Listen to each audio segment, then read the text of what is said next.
RiseOhm, RiseOhm. Rise means to raise or to elevate, and ohm is a measure of resistance. So, in my estimation, or from my vision, RiseOhm means to elevate the level of resistance. And I also happen to be a farmer, so I'm particularly interested in rhizome culture, the submicrobial culture that affects the soil and consequently the nutrient value of the soil and the potential for vegetables and plants to uptake the nutrient. So the mycorrhizae, or the rhizome microbial culture, is what contributes to very healthy soil. So rhizome, as I was saying, the way that I put it together, rise meaning to elevate, and ohm meaning a level of resistance. So elevating the level of resistance. Also, rhizome meaning subsurface, beneath the surface, underground, if you were. So there's a lot of potential interpretations of that word. Some call it a double entendre. I think it's probably a quadruple entendre. And then metaphysics is purely beyond physics. What people sometimes refer to as the spiritual realm, the way. I think it's basically a way or a culture. So RiseOhm Metaphysics is basically that underground culture, potentially that revolutionary culture, and potentially that culture that elevates the resistance and raises us to another level of being as a society. So, like I say, this is the first launch of this show. What I hope to be able to do is to communicate about different things. I like to say it's about the culture, the subculture, and the agriculture, because I myself am a regenerative farmer, or organic farmer. I grow foods not using synthetic fertilizers or pesticides or anything like that. Those are the things that are part of my practice. And my motto is love the people, feed the people. So there's things that I do and with intention of providing food for the community. I have a long history in dealing with food justice, food sovereignty, food security. I like to consider myself an advocate in the area of bringing healthy food to the people. I have over 25 years actively in natural and organic retail. I have a lot of experience around that. Those are a lot of the things that I want to cover in this show. I also want to talk about things that affect people, what they call socially disadvantaged people, in the areas of agriculture, land ownership, and also food access. And I also really just like to cover the culture, man, hip hop culture, what's going on in society. I'm hopeful that I'll be able to bring in guests, bring in people who can check out what we're doing, and also interview some people about some things that they're doing that might be parallel or kind of in the same synergy of what I'm trying to do. So I look forward to that. I look forward to talking to other people, bringing other people in, whether it's musicians or artists or people in the local community, people in the diaspora that we want to connect with, things that we want to talk about, things that are relevant to contemporary society. So this is what we're about. This is RiseOhm Metaphysics. My name is Shahi Mustafa, and I am the owner of Taylor Hood Farms. But I'm also a teacher, community advocate. Sometimes people call me community organizer, but I don't necessarily go by that title. I grew up in Chicago, Illinois. I ended up moving to Washington, D.C. in 1990, went to Howard University, got really familiar with that community and that city, fell in love with it, and right now I live in Las Cruces, New Mexico, and I was recruited here to work in the Natural Foods Co-op back in 2006. And I did that for about 9 years, and then I started farming. And the more I learned about farming and its connection to food access, I just really got into it. And I tried to do as many demonstrations as I can. I do aquaponics. I grow food using aquaculture, which is fish culture, basically. That's one way to be able to grow food without the dependence on soil necessarily, and also the heavy dependence on water. I believe water conservation is critical for us right now. At this moment, as we speak, we've been in pretty much a drought, I feel like, for about a year and a half, maybe 2 years. Looking at about 14 days so far of triple-digit temperatures, and it really has an impact on how you grow food, what you can grow, your potential to be able to produce. So, it's really an interesting time to live in the desert and be a food producer. One of the things that happened recently, and a lot of people have asked me about it or talked to me about it, is recently President Joe Biden passed an act to, in some ways, repair some of the damage that had been done to historical black farmers over the years by the USDA, the United States Department of Agriculture.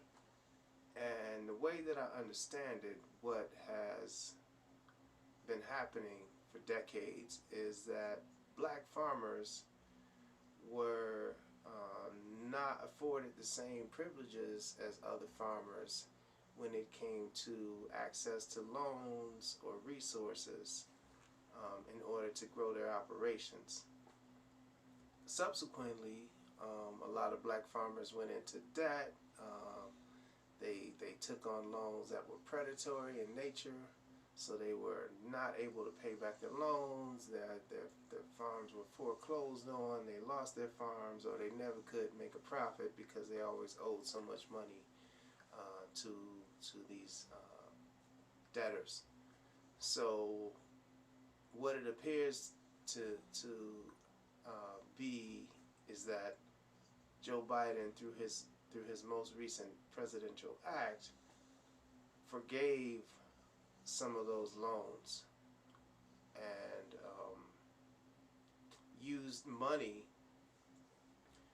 in order to, as part of his Recovery Act, use some of the money in that act, a portion of it, not all of it, to basically cover those loans.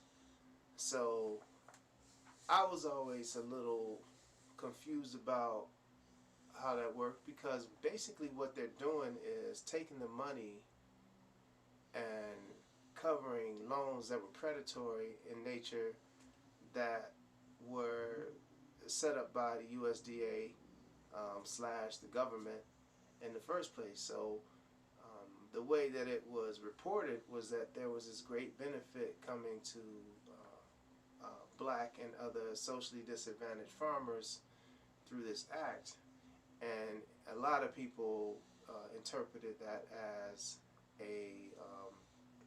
some sort of stipend or pay going to these farmers, when in reality all it was doing was sort of recovering or trying to reduce some of the damage that those predatory loans had in so many ways um, brought an effect on the people who received them. So it wasn't really that the people got money. It was just like they got some debt relief, some loan relief, and that brings them, in my estimation, back at about zero, so they can start over again. Which I think in and of itself is kind of a slap in the face. It's like, well, yeah, so if you're saying, okay, well, you don't have to pay these loans back, I wonder if they also assessed like the amounts that people had paid already into these loans, and if that was also credited back to the people with the interest that it would have accrued. And none of that has anything to do with really opening up any more opportunities for black farmers. Now, I think there is some language in this act that calls for further assessing, helping with some outreach and some education and some marketing to try to help these disadvantaged farmers get some advantage and be able to compete fairly in the open market. And I think that those kinds of things are helpful, but it's not really what's called for, because what we've seen in the last century or less is really a depletion of the number of black farmers. We went from a number which I think peaked at some time to 12 million black farmers to, I think right now we're looking at less than 100,000 black farmers nationally. So if you look at those numbers, that's one thing, because farming is an occupation. But also we're talking about land ownership and access to land and what that really means to people. What land ownership means in terms of creating generational wealth. One of the things that I've really come to understand the more I've learned about farming is the value of land ownership as it relates to water rights, specifically, and especially in these times where the people who have access to water often have a great opportunity, I should say, financially, to create revenue streams, either as farmers who are using that water for agriculture, or as people who don't use the water but are able to lease or sell their water rights to people who want to do development, whether it's housing or industrial. So those revenue streams continue to compound for generations, because that need is always there, and as long as there is a regulated connection to how much water one can have access to, well, then that always presents itself as a financial commodity to the people who have those rights. So these things are the things that we look at, and we try to figure out how we can make it right. What can we do to fix some of these problems? And it really is telling to me that at this time, a couple days ago in Florida, a federal judge put a halt to the act that President Biden passed and said it was unconstitutional because it singled out beneficiaries by race. And the people who are upset about this are white farmers who are not included in this act as beneficiaries. That's really interesting, because this act, only a portion of this act went to support socially disadvantaged farmers. The large majority of the money of this act actually went to support existing farm operations. So people who had already been benefiting from USDA loans and opportunities and benefits. So it really didn't take away from any of the group that was already benefiting. It only really tried to fix some of the past issues that had happened to the people who had been disadvantaged. So the idea that there would be someone from the larger group that already was benefiting for decades, that would be upset that any money went to offset some of the damage that had been done to socially disadvantaged farmers, I think is really indicative of the kind of culture of systemic racism and privilege that we have to continue to fight. The idea that somebody would see what happened to disadvantaged farmers, especially black farmers, over the years, and seeing a debt relief program basically as a disadvantage to them because they also have debt. I think it just speaks to the expectation of the dominant society that everything truly does belong to them, and they should be able to take advantage of the opportunities that systemic racism produces. I feel like that's a problem. I feel like that's part of the problem. I feel like that's something that we need to address, and I don't see it going anywhere. I'm always struggling with how we deal with that. I think talking about it is one thing, but I feel like as a people, we need to really, as black people especially, we really need to be thinking about sovereignty. We need to be thinking about what we can do on our own to take care of ourselves. What I learned largely in the natural and organic food sector was that there was a huge gap between the customer base that was being served, what I consider healthy food, and the socially disadvantaged, or I think sort of the overlooked population. And by that I mean black and brown people. We generally grow up in communities that don't have access to the healthiest of food. And it's not by coincidence. A lot of it is based on market studies that kind of, in my opinion, quantify and validate some of the systemic racism around food and health and nutrition, quite frankly.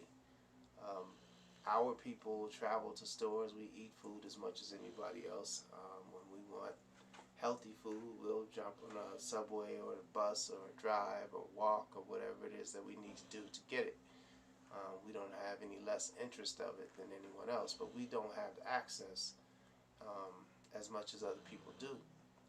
And so we see grocery stores closing our communities all the time, never to be replaced. And we travel to, the different communities in ours to go get healthy food, and we see the difference even in the stores that were in our communities. We see the difference in the level of service and in the quality of the product that they put on the shelf. We can see that, and that's obvious. And I feel like one of the things that I was always fighting for in that sector was more diversity, and trying to ask people, how can we reach out? How can we go into these communities and help them to get these stores or these shops established where they can have access to this healthy food? And there was a lot of lip service. A lot of people said that it was a good idea and they wanted to see it happen, but ultimately, one person spoke to me candidly and said, frankly, that's not our responsibility. That's you. That's your community's responsibility. And I was taken aback at first, but then I thought about it and I said, yeah, I agree. That is something that we need to do that. We need to go back to the days of self-reliance and do for self.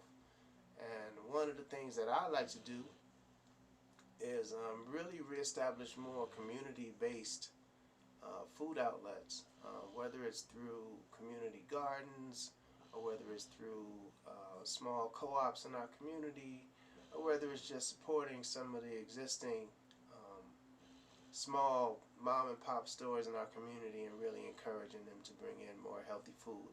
And the way you do that is by spending your money there. I mean, you go and tell them what you want, you ask for it and you pay for it, and that's generally what drives it. We live in a capitalistic society, and money goes a long way in terms of influencing the people who are in your community and the people who want to make money off of your community. But I'm also a huge advocate of growing. I think we need to start growing our own food. I think we need to have an eye on what goes into the soil, what goes into the food. I think we need to take some more control over that as well. That's one of the things that I like to try to do, is go out and teach people what I've learned in terms of food production, regenerative agriculture, and also subsequently the impact on the environment that we live in. The things that go into the soil go into the groundwater, and we ingest that. Those things affect us as well. So when we are raised and surrounded by chemicals and synthetics, and we are literally fed those things, it shouldn't be any surprise that we suffer disproportionately from incidents of cancer and high blood pressure, diabetes. Those kinds of things can definitely be exacerbated by what we put into our bodies. So I'm gonna cut this short today, and hopefully you enjoyed so far what you've seen. I am going to do a weekly show where I'll continue to address certain things, and like I say, I want to make sure that I bring in guests so they can share information. I also want to talk a lot about the culture and what's going on in contemporary society, and perhaps introduce you to some people that you might not otherwise get to experience. So peace out. Thanks for checking out RiseOhm Metaphysics. My name is Shahi Mustafa. Peace.